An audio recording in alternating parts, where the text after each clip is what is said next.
Good afternoon, everybody. The wife's been pointing out that I need a haircut, but don't think I'm going to get any one of those anytime soon, or I'm certainly not letting her near me with the scissors.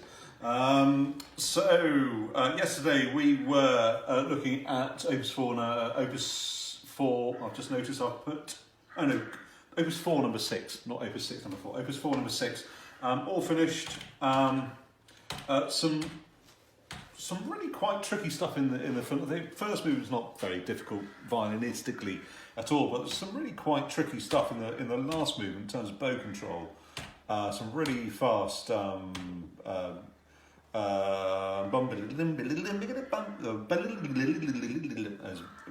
really hard. That's done, and it's interesting.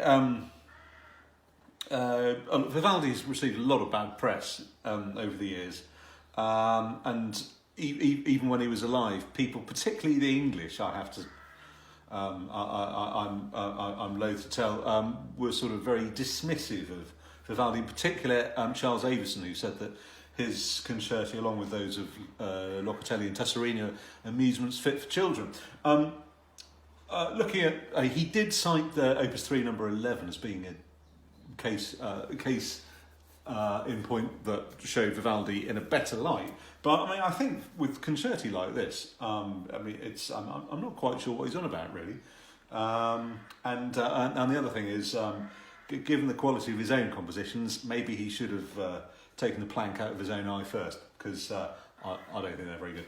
Anyway, Vivaldi is marvellous, and that's Opus 4 number 6 done. We're now looking at, I skipped the Cuckoo Concerto because there's some sort of confusion with sources there. There's the Cuckoo Concerto, which survives partly in an English source, but also survives as a different concerto, Rosignuolo.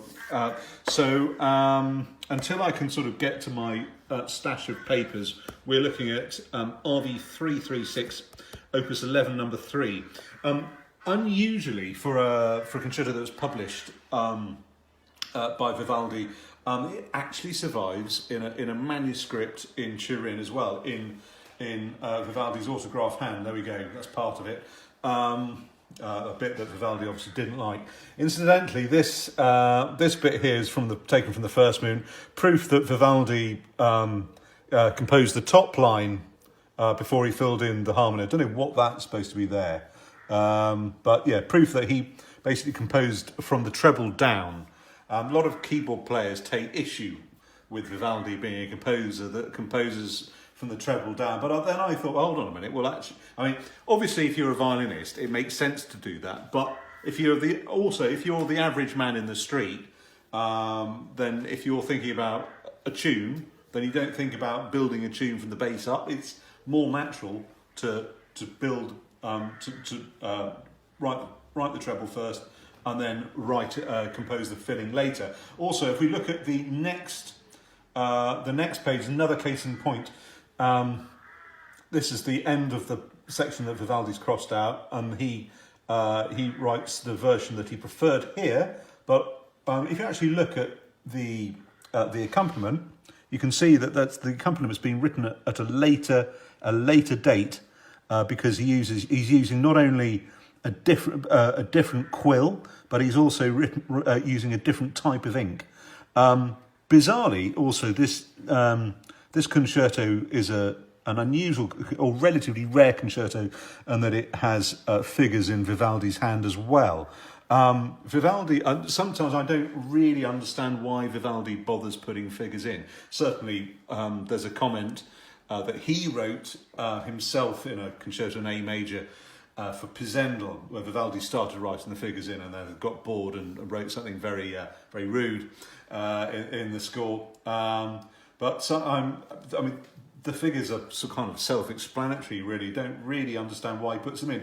In his operatic scores, you can go for pages and pages and pages without a figure, and then he'll put a 6 in a recitative, and you think, well, yeah, thanks for that. I managed to work out all by myself that it was a first inversion chord, and then you won't get anything for another 127 pages. But this one does have figures. I was also, if we look at this page here, this is from the last movement. This is quite interesting, shows Vivaldi's working. He's written the solo part, the top line there and this line here, and then decided that he actually wanted to double the length of this passage. So you can see these little signs here on either side of the bar line. That means that's his sign for repeat the bar, because what he's done in the bass, in the accompaniment, he's written a bar of bass and a bar of upper strings and a bar of bass and a bar of upper strings. So he needs these bars in the solo part to be repeated.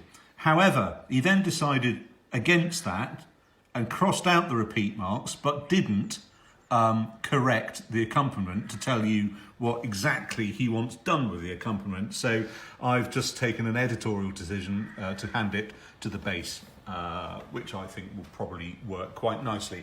Anyway, it's a strange concerto. The first movement is a very jingle jangle affair, but the last movement was really nice. His bit of the last movement.